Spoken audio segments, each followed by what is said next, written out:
Assalamualaikum warahmatullahi wabarakatuh. Perkenalkan, saya Sitriani Halbangga dari Prodi Pendidikan Matematika kelas B. Di sini saya akan mempresentasikan materi mengenai pentingnya menjaga keutuhan NKRI. Pertama, sistem pemerintahan dalam perspektif Islam.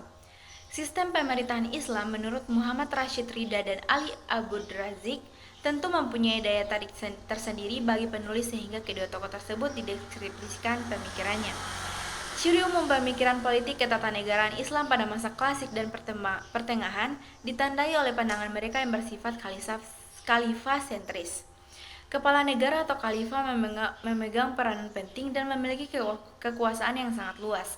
Alasan mereka menekankan ketaatan yang ketat rakyat terhadap kepala negara adalah demi menjaga stabilitas politik umat Islam itu sendiri, sehingga keadaan negara-negara benar-benar aman dan penegakan syariat Islam terlaksana dengan baik. Pemikiran politik Islam membentuk suatu bagian penting dalam sejarah intelektual manusia secara umum, dan alasan peneliti menggunakan dua tokoh politik Islam tersebut dikarenakan keduanya mengikuti guru yang sama, yaitu pengikut Abduh, namun menariknya pemikiran mereka sangatlah bertolak belakang walau mengikuti guru yang sama. Para pemikir muslim berbeda pendapat mengenai ada atau tidaknya ajaran Islam tentang negara atau juga hal-hal yang berkaitan dengan politik Islam.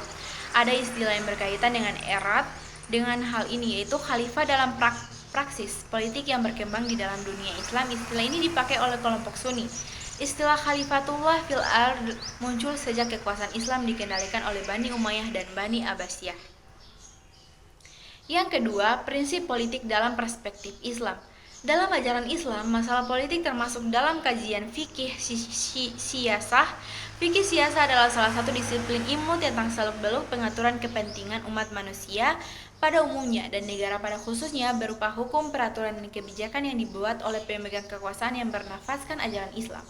Al-Quran tidak menyatakan secara eksplisit bagaimana sistem politik itu muncul, tetapi menegaskan bahwa kekuasaan politik dijanjikan kepada orang-orang beriman dan beramal saleh. Ini berarti kekuasaan politik terkait dengan kedua faktor tersebut. Prinsip-prinsip dasar politik Islam yaitu musyawarah. Asas musyawarah yang paling utama adalah berkenan dengan pemilihan ketua negara dan orang-orang yang akan menjawab tugas-tugas utama dalam pentadbiran ummah. Yang kedua, keadilan. Prinsip ini adalah berkaitan dengan keadilan sosial yang dijamin oleh sistem sosial dan sistem ekonomi Islam. Yang ketiga, kebebasan. Kebebasan yang dipelihara oleh sistem politik Islam ialah kebebasan yang makhluk dan kebijakannya sesuai dengan Al-Quran dan hadis. Yang keempat, persamaan. Persamaan di sini terdiri daripada persamaan dalam mendapatkan dan menuntut hak, persamaan dalam memikul tanggung jawab menurut peringkat-peringkat yang ditetapkan oleh undang-undang perlembagaan, dan persamaan berada di bawah kuasa undang-undang. Yang keenam, hak menghisap pihak pemerintah. Prinsip ini berdasarkan kepada kewajiban pihak pemerintah untuk melakukan musyawarah dalam hal yang berkaitan. Sekian dari saya. Wassalamualaikum warahmatullahi wabarakatuh.